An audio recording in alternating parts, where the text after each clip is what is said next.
저는 지금 강원도 횡성의 한 보리밭에 나와 있습니다. 요즘은 보리밭 보기가 굉장히 어려운데요.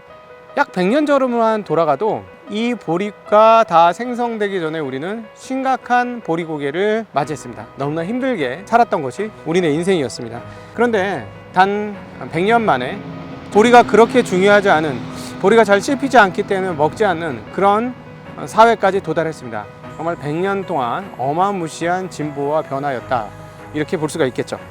오늘 여러분들과 함께할 독일책방의 책은 바로 그 100년 전의 이야기를 생생하게 우리에게 담아내고 있는, 그리고 100년 전부터 현대까지의 이야기를 담고 있는 소설, 작가 이민진의 빠진고입니다. 저는 이 빠진고를 읽으면서 오히려 책을 덮을 쯤에 한 사람이 생각이 났습니다. 그 사람 바로 누구냐면 제일 한국인이자 일본 최고의 부자인 손정의입니다. 정의는 일본어로 마사요시로 발음이 되죠. 그래서 손마사요시로 읽기도 합니다. 어떤 분들은 그는 일본인이라 그러니까 왜 자꾸 손정의라고 읽느냐, 너무 한국적 편향 아니냐, 그가 훌륭하게 성공한 기업가이기 때문에 우리는 그를 일본인 취급을 안 하고 한국인 취급을 하고 있는 건 아니냐 라고 칼럼을 쓰시는 분도 있고 말을 하시는 분도 있습니다. 그러나 저는 그분들한테 이렇게 얘기하고 싶습니다. 이 책 빠친코를 읽어봤냐고 말이죠. 그의 이름 손마사요시에는 굉장히 많은 의미를 담고 있습니다. 원래 일본에 살기 위해서는 한국 성으로 살 수 없고요, 일본 성을 하나 달아야 합니다. 보통 일본 성은 두 글자로 표현이 되죠. 그래서 그 손정인의 손은 일본에서는 안본, 편안한 알, 근본본으로 안본이라는 성으로 사용되어졌습니다. 그래서 일본에서는 원래는 안본정의입니다. 그러나 여러분, 일본에서 지금 손정의를, 손마사요시를 안본 마사요시를 읽을까요? 아닙니다. 손마사요시로 읽습니다. 왜 그럴까요? 1990년 그가 귀화하면서 그는 자신의 한국성 손을 그대로 사용하게 됩니다. 일본에서는 이에 대한 논란이 상당했지요. 그러나 그는 일본인 아내와 결혼하면서 일본의 경우 아내가 남편의 성을 따라가게 되죠. 그래서 남편의 손을 따라가게 되자 그것을 따라서 자신의 성을 또다시 손으로 만드는 그런 작업을 했습니다. 그래서 한국인의 성 손을 그대로 가지고 이름은 마사요시, 그것도 사실 정의죠. 정의의 일본어 받은 손마사요시로 불리게 된 것이죠. 그래서 그의 이름을 손마사요시로 읽는 것도 맞지만 손정의라고 읽어도 하등의 문제가 없다라고 저는 생각을 합니다. 도대체 빠진코 얘기를 하면서 왜 도대체 손정의 얘기를 하느냐라고 말씀하실 분들이 계실 터인데요. 이렇게 손정의 얘기를 하는 이유가 있습니다. 손정의는 1970년대에 미국에 유학을 가게 되죠. 미국에 유학을 가게 돼서 몇 달 동안 고등학교 생활을 하고, 그다음 홀리네임스 대학교 2년제 대학에 입학한 이후 버클리 대학에 진학을 하게 됩니다. 버클리 대학에 진학을 한 이후에 거기서 번역 기계를 만들었고요, 샤프의 기술자에게 눈에 띄어서 그 번역기를 1억엔에 팔게 됩니다. 그때부터 손정의의 사업가의 삶은 시작이 되는 것이죠. 그런데 여기서 우리 한 가지 기억할 게 있습니다. 일본이 그렇게 잘 나가는 선진국이었다고 해도 1970년대에 일본인으로서 미국 대학, 그것도 버클리 대학에 보낼 수 있는 재력이 있는 일본인들이 그렇게 많았겠느냐 하는 점이죠. 네, 그렇습니다. 실제로 일본인 중에서도 미국 유학을 그렇게 호락호락하게, 그렇게 또 길게 고등학교 때부터 보낼 수 있는 사람은 많지 않았습니다. 이는 곧 손정의 집안이 재산이 꽤나 많았다는 것을 의미하죠. 손정의 가문은 어떻게 그렇게 재정적으로 성공한 집안이 될 수 있었을까요? 네, 그렇습니다. 손정의 아버님이 빠진코로 부를 이루었기 때문입니다. 잘 나갈 때는 규슈 지방에 무려 50개에 이르는 빠진코를 운영할 정도로 큰 부자였죠. 그래서 고급 승용차라든가 고급 집을 가지고 그렇게 살아왔었습니다. 근데 어떻게 이렇게 가능했을까요? 원래부터 잘 사는 집안이었을까요? 아닙니다. 절대 그렇지 않습니다. 손정의 집안은 원래 경북에 살고 있다가 그 할아버지가 농사를 짓는 꾼이었습니다. 그런데 그 농지가 일본 비행장이 생기면서 농지를 빼앗기게 되고, 그래서 살 길이 막히게 되자 광산 노동자로 일본에 들어오게 됩니다. 광산 노동자의 삶이 어떠했을까요? 불보듯 뻔하죠. 그 당시 제일 한국인들은 한국 사람들끼리 모여서 혼자촌 지역에서 살았습니다. 그리고 돼지를 치면서 살았죠. 손정희 할머니도 리어카를 끌고 다니면서 먹다 남은 먹다 버린 음식 찌꺼기를 모아서 그걸 가지고 돼지를 치면서 살았습니다. 그걸 가지고 겨우겨우 생계를 읽어왔던 것이죠. 한국의 많은 사람들이 그렇게 살았고요. 그 판자촌에서 돼지를 키우는 사람들이 꽤나 많았던 것으로 보여집니다. 손정희 아버지 손삼원은 거기에서부터 시작을 한 것이죠. 그도 돼지를 쳤고 밀주를 만들었고 그리고 사금융을 했고 그리고 빠진코까지 진도를 나가게 됩니다. 그러면서 계속해서 그 부를 확장해 가면서 성공적인 빠진코 사업가의 반열에 들게 되죠. 그것이 바로 손정희의 미국행이 가능하게 했던 것이고, 손정희는 미국행을 이루었기 때문에 지금의 손정희가 되었다라고 얘기해도 절대적으로 과언이 아니겠습니다. 그래서 그는 이렇게 얘기하죠. 나는 자유인이고 국제인이다. 나에게는 미국의 문화도, 중국의 문화도, 한국의 문화도, 일본의 문화도 모두가 흐른다 라고 이야기했습니다. 여기서 그가 했던 이야기를 한번 들어볼 필요가 있을 것 같습니다. 그는 인터뷰에서 이렇게 얘기합니다. 나는 중국의 DNA, 한국의 DNA, 일본에서 태어나 자라온 환경, 그리고 미국 유학이라는 다양한 영향을 받고 있다. 태어난 나라를 사랑하고 있으며 태어난 나라에 보은하며 공헌하고 싶다. 할아버지 할머니 세대의 피해 의식은 나에게 전혀 없다. 제1교포 3세이기 때문이다 라고 이야기합니다. 그런데 그가 말했던 피해 의식은 과연 근거가 없는 것일까요? 제1한국인들은 일본에서 차별이나 모욕적인 삶을 살지 않고 그냥 자유롭게 경제활동을 하면서 그런 자리에 이르게 되었을까요? 빠진코는 어디서 나온 것일까요? 빠진코는 일본인들에게 그렇게 좋은 인상을 주는 사업은 아니었을 겁니다. 그런데 제1한국인들이 살아낼 수 있는 유일한 방법 중에 하나가 바로 빠진코 사업이었을 것입니다. 왜냐하면 다른 쪽에서는 제1한국인들의 진출을 쉽게 허용하거나 용납하지 않았기 때문이죠. 일본인들도 빠진코를 통해서 위로를 많이 받습니다. 삶의 위로를 받는 거죠. 각박한 삶 속에서 빠진코가 그들의 삶의 위안이 되는 그런 오락거리가 되었고, 그 오락거리를 운용을 잘한 제1한국인들이 빠진코의 거물이 되었습니다.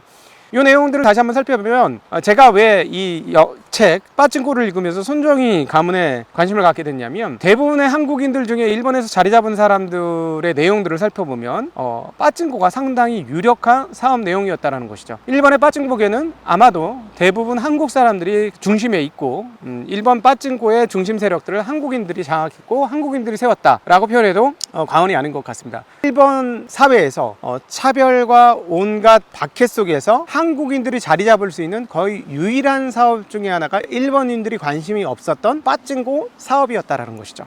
이 책 빠진코에서는 이러한 내용들이 구체적으로 나오지는 않습니다만 은근하게 이런 내용들이 잔잔하게 스며서 나오고 있습니다.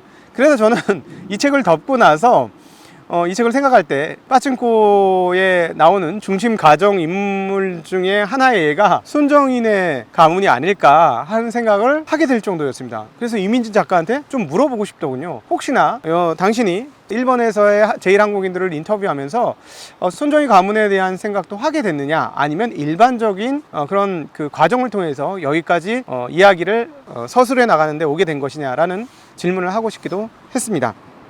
어쨌든 다시 한번 돌아가 보면 손정희는 자기가 태어난 나라에 봉헌하고 싶다고 했고, 자기는 할아버지 할머니 어머니 아버지 세대에 피해의식이 없다라고 했지만, 그러나 그가 왜 성을 안본이라고 짓지 않고 손이라고 유지했을까요? 그는 왜 고등학교 시절에 일본에 남아있지 않고 미국으로 갔을까요? 그는 왜 버클리 대학을 나와서 일본의 좋은 직장으로 회귀하지 않고 사업을 시작했을까요? 물론 그를 향한 아버지 손삼원의 기대, 그리고 자극, 격려, 이런 것도 상당히 중요한 내용이 되었겠습니다만, 일본의 폐쇄적 문화 그리고 차별적 상황, 이것들은 과연 영향을 미치지 못했을까요? 왜 그는 나는 중국의 DNA, 한국의 DNA, 일본에서 태어나 자라온 환경, 그리고 미국 유학이라는 다양한 영향을 받고 살았다라고 얘기했을까요? 자기가 태어난 나라에 봉헌하고 싶은 사람이 왜 나는 다양한 문화 속에 다양한 DNA를 가지고 있다고 얘기했을까요? 저는 그의 고등학교 때부터의 도미, 그리고 유학, 이 모든 과정에 제1한국인으로서 느끼는 차별이 없었다면 그러한 가정들이 있지 않았을 가능성이 매우 높다고 생각합니다. 왜냐하면 그가 미국으로 가는 데 결심하기 앞서 그 아버지 손삼원이 병이 나서 쓰러졌어요. 그래서 심지어 아직 대학도 가지 못한 그의 형이 그 사업을 돌보게 되는 일도 발생했습니다. 그리고 어머니는 강력하게 반대했어요. 미국에 가지 말라고. 아버지가 저렇게 아픈데 어떻게 미국에 가냐고. 그런데 도미를 결정했고 그 아들에 대한 기대가 굉장했던 아버지 손삼헌이 그의 미국행을 허락했기 때문에 미국에 가게 되었습니다. 과거 1970년대에 아버지가 아픈데 아들이 자리를 뜨고 다른 나라로 갈 수 있다? 좀처럼 쉬운 일이 결코 아닙니다. 왜 그랬을까요? 과연 차별이 없었을까요? 저는 그 차별이 없을 수 없었다고 생각합니다. 그리고 저의 이러한 심증을 확증으로 만들어주는 책이 바로 오늘 여러분들에게 소개하는 책, 이민진의 빠찐꼬입니다. 저는 이 빠찐꼬를 읽으면서 정말 살아남기 위해 분투하는, 온갖 고난과 차별 속에서 분투하는 한국인들의 모습을 봤습니다. 그래서 이 청보리밭에 와서 이 영상을 찍게 된 거고요. 우리가 100년 전 얼마나 힘들고 어렵게 살았는가, 얼마나 가난에 허덕이며 살았는가, 그리고 심지어는 차별과 온갖 모욕 속에서 살았는가, 우리가 이 기억을 잊으면 되겠는가 하는 생각이 나와서 정말 배고픔의 상징이었던 보릿고개, 그걸 기억하자고 이 보리밭에 나왔습니다. 저는 제일 한국인들을 보면서 가장 생각났던 민족이 하나 있습니다. 어디일까요? 바로 유대인들입니다. 저희가 이 독일책방을 통해서 후의 역사, 그리고 유대인 이야기 등을 통해서 유대인의 역사에 대해서 잘 살펴왔습니다. 유대인들이 지금의 유대인이 된 이유는 무엇이었을까요? 따지고 보면 그들이 이방인 그리고 핍박받는 삶을 살아왔기 때문에 그러합니다. 왜냐하면 그들은 사회의 중심에 있을 수가 없었죠. 중세, 사회 중산층이 되어 수 있는 중요한 직업은 농업이었습니다. 그러나 그들은 농업에서 배제되었죠. 그들이 얻게 된 직업은 무엇인가요? 성경에서 지옥 가기 딱 좋은 직업 중에 하나인 바로 고리대금업. 고리대금업을 하면 지옥에 간다라는 성경의 기본적 문화, 거기에 감안했을 때 그들은 지옥 가는 직업 외에는 그들에게 열려 있었던 직업이 없었죠. 그래서 그들은 금융의 중심이 되었고 시간이 지나자 사회의 부를 거머쥐게 되었던 것입니다. 심지어는 사회의 부를 거머쥐었기 때문에 우리가 잘 알고 있듯이 1429년인가요? 레콘키스타 이후 아람브라 칙령에 의해서 이베리아 반도, 즉 그라나다 반도에서부터 쫓겨나서 네덜란드로 이전하는 그 과정들을 우리는 과거에 함께 이야기 나누었던 적이 있습니다. 그들도 고난에 점철된 삶을 살면서 금융이라는, 그리고 사회의 그 인프라업이라는 주축을 담당하게 되었고, 그래서 지금은 세상의 중심이 되었죠. 나라가 없는 민족인데 말입니다. 제일 한국인들도 그것과 다르지 않았습니다. 제일 한국인들도 일본에서 온갖 수모와 차별을 당했습니다만 그들의 개인적인 역량, 그리고 가족의 이런 것들을 통해서 그 어려움들을 뚫고 일어났고, 그들이 우뚝 선 모습은 빠찐꼬를 통해서 그 과정들이 이루어진 것입니다. 그리고 그 다음의 결과치가 저는 손정희였다고 생각합니다. 손정희는 현대 일본에서 가장 혁신적이고 혁명적인 사업가고,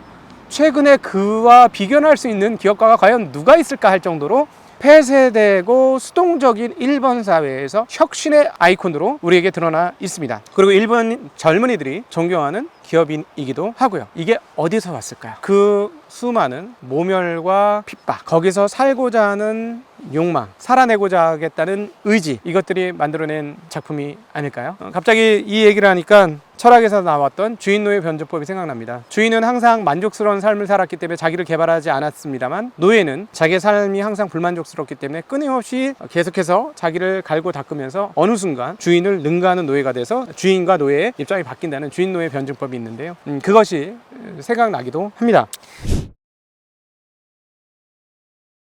다시 책으로 넘어가서 이 책을 쓴 이민진 작가에 대해서도 잠시 이야기 나누도록 하겠습니다. 이민진 작가 자체가 대단히 디아스포라적인 삶을 살았습니다. 그렇기 때문에 이 책의 근간에 깔려있는 가족의 더하기 디아스포라적인 이야기를 누구보다 잘 담고 있지 않나 하는 생각이 듭니다. 그는 1970년대에 미국에 이민을 갔고요. 그리고 이제는 한국말을 잊을 정도로 완전히 미국화되어 있고, 그의 남편은 일본계 미국인입니다. 그러니까 그도 역시 자신의 본토에서 떠나 디아스포라적인 삶을 살면서 또 다른 디아스포라와 함께 결혼을 했고, 그리고 일본계 미국인과 결혼을 했기 때문에 일본에서 4년간 거주하면서 수많은 인터뷰를 통해서 이 책을 잉태해낼 수 있었다고 합니다.